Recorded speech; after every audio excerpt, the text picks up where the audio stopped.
Hi everybody, this is Mike Gerdes with the Greater Philadelphia Center for Spiritual Living. Yoga's on assignment.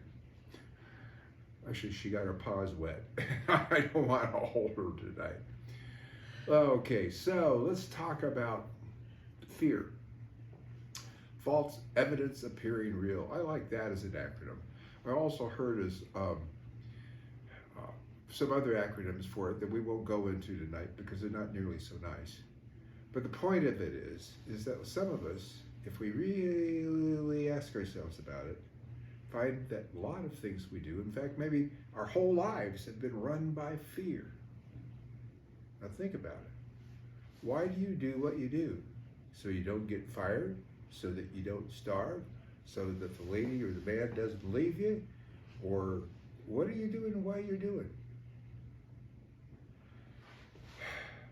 A lot of people are afraid, and that's what they use for motivation. And sometimes that's what they use for motivating other people, whether it's their family, intimidating them, manipulating them. There's all kinds of things that we do using fear as a tool, or it's a tool that's used upon us. The bottom line of it is, it ain't fun. And there's got to be a better way. There is a better way for us to get along with ourselves, get along with other people. So let's talk about those fears. I know there's fears of health, there's fears of abundance, there's fears of relationships, and there's fears that are associated with our careers, right? So, with regards to health, life's eternal. You either believe that or you don't believe it. Now, in this body of ours, if we take good care of it, if we feed it right, if we exercise it and we take reasonable care of it, get the checkups and all that kind of stuff, it's going to last quite a while. But if you're anticipating this life, this body to last for the next 9,000 years, get a new idea. It's not going to, but you are, because you see, you are not your body. So, you are eternal, you are immortal. This flash packet that we're carrying around in is not, but we want to write it, we want to take care of it, and our thought does affect how well it functions. Got it? So, next thing, let's talk about abundance. So, we either have an abundant universe or we don't. Think about it. Is this an abundant universe? Do you know how many billions and millions of galaxies there are out there, let alone grains of sand? And you can't think, this is an abundant universe. So, if this is an abundant universe, how can you not be abundant? Other than if you accept that you're not abundant, unless you're using the law of mind to keep it away from you. I mean, the old adage, you go to the river and you pick up a thimble full of water, that's all you get. If you pick up a bucket of water, that's how much you get. That's a metaphor for your level of acceptance. What are you accepting in life? What are you asking for in life? Sometimes all that you need to do to get what you need is to ask for it. And have you asked for it? Have you asked for that raise? Have you asked for people to pay you what they owe you? Have you asked yourself if you deserve it? Have you asked yourself, what do you deserve in life? Some people don't attract more money into their lives because they're afraid of making more money than their parents did. It's true. Some people are afraid to do things because they're afraid of not being able to handle it, or all kinds of crazy stuff like that. Well, I call it crazy, but for them it might be normal. But ask yourself your ideas on abundance, your ideas on wealth. What is keeping you from realizing the type of wealth or abundance that you want? And you may have to get some help. There's no thing wrong at all with needing to get a financial consultant to help you. Especially if you weren't taught as a child how to manage finances, it might be a good idea to get training on how to manage finances, whether you're 25 or you're 85. It's never too late to learn.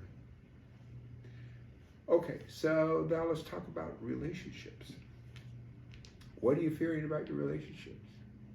Are you afraid that somebody's going to leave you? Well, I got news for you.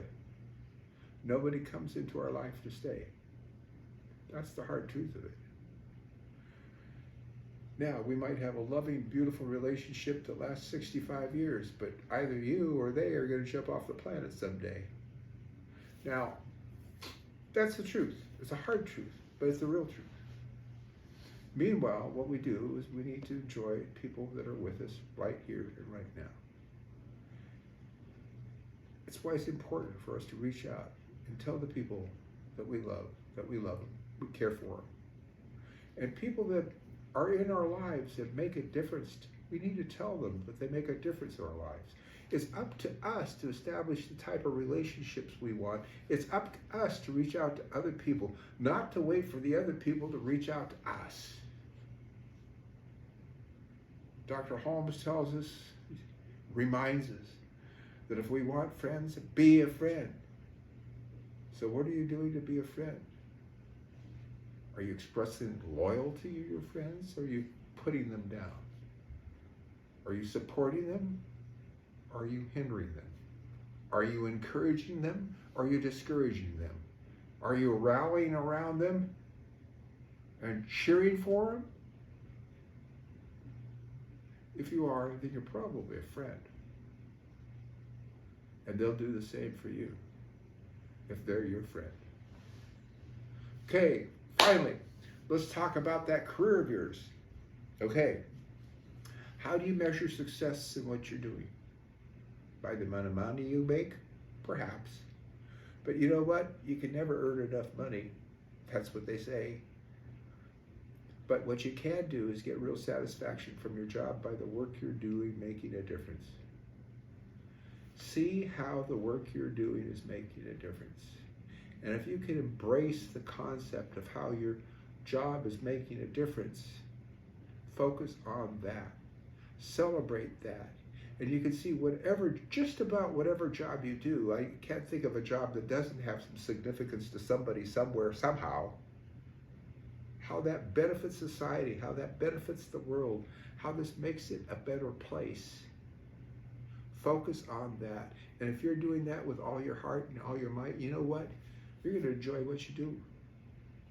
It can be anything. And if it finds out that it's not something you enjoy what you do, well, then find something else where you can take that creative energy of yours and put it to better use.